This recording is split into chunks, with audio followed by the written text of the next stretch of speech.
Il faut un chapeau spécifique à la Corse pour pouvoir adapter les mesures prises. Et comme il y a la place pour les territoires ultramarins, on doit trouver une place pour la Corse dans cette convention médicale. Merci, monsieur le député. Eh bien, nous passons à une question de monsieur Tellier. Oui, Monsieur le Président, Madame la Ministre, depuis le début de mon mandat, j'ai eu l'occasion de mesurer les manques relatifs à la question du handicap. Ce sujet est alarmant, il y a urgence. Les personnes en situation de handicap et leur entourage doivent faire face à de nombreux obstacles tout au long de leur vie. J'ai reçu à ce jour trop de parents n'arrivant pas à obtenir de place dans des établissements spécialisés. La scolarité de leur enfant se voit sacrifiée par manque de moyens humains et financiers. Le sujet du handicap est un combat des parents. Il devrait être aussi le combat de l'État. Je pense notamment à l'association La Maison d'Antoine, qui est le fruit d'un long combat de parents pour l'inclusion des personnes autistes. Quand certains parents se confrontent à des difficultés de la scolarité, d'autres doivent faire face à la question des études et du travail. On nous parle d'égalité des chances dans les universités et les grandes écoles, mais l'égalité des chances est absente sur le sujet du handicap. Je me souviens de ma rencontre avec une jeune fille de ma circonscription dont la mobilité réduite a représenté une difficulté supplémentaire dans ses études. Je ne peux accepter non plus le fait qu'un jeune autiste avec un diplôme universitaire ait des difficultés à s'insérer professionnellement. Sur le marché du travail, l'intégration des personnes en situation de handicap ne devrait pas être qu'une question de chiffres.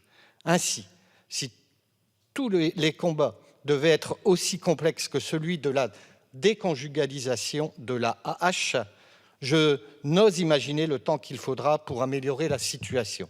Madame la ministre, vous déclarez qu'il faut mettre un coup d'accélérateur. Alors comment comptez-vous traduire cette promesse en pratique? Merci, monsieur le député. Dernière réponse à la dernière question qui concerne Madame la Ministre. Merci, Monsieur le Président. Monsieur le député, merci pour votre question.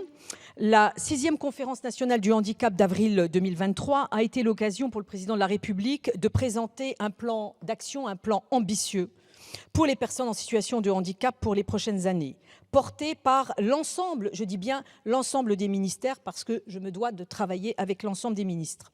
Ainsi, notre gouvernement porte une véritable ambition de mise en accessibilité. Nous avons créé un fonds territorial d'un montant total de 1,5 milliard d'euros pour améliorer l'accessibilité des infrastructures publiques et des établissements privés recevant du public. J'ai lancé le fonds territorial en présence de la ministre Olivia Grégoire.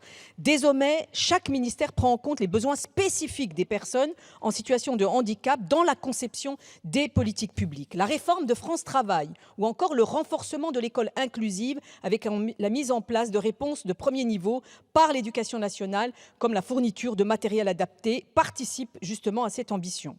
Afin de proposer un soutien spécialisé et individualisé à chacun, selon ses besoins, j'ai lancé, en lien avec les territoires, un plan massif de création de 50 000 solutions médico-sociales supplémentaires, avec un engagement financier de 1,5 milliard d'euros à horizon 2030. Toutes ces sommes, toutes ces avances sont, je tiens à le rappeler, sanctuarisées.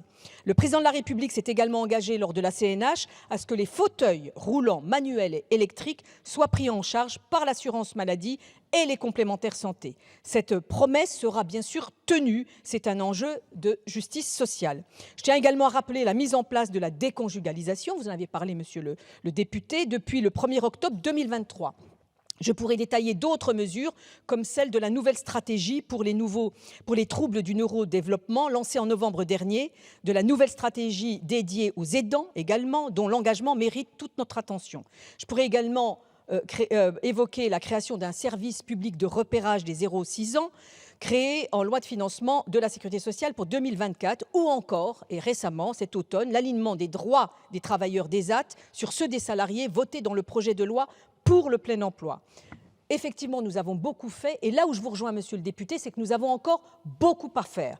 Effectivement, il faut embarquer l'ensemble de la société, En premier lieu, bien sûr, la responsable, c'est-à-dire la ministre que je suis en charge des personnes handicapées, mais également le monde associatif, les collectivités territoriales, l'ensemble des citoyens, parce que c'est une question de justice sociale et il faut faire en sorte que les personnes en situation de handicap puissent vivre dignement et faire en sorte que leurs droits de citoyens soient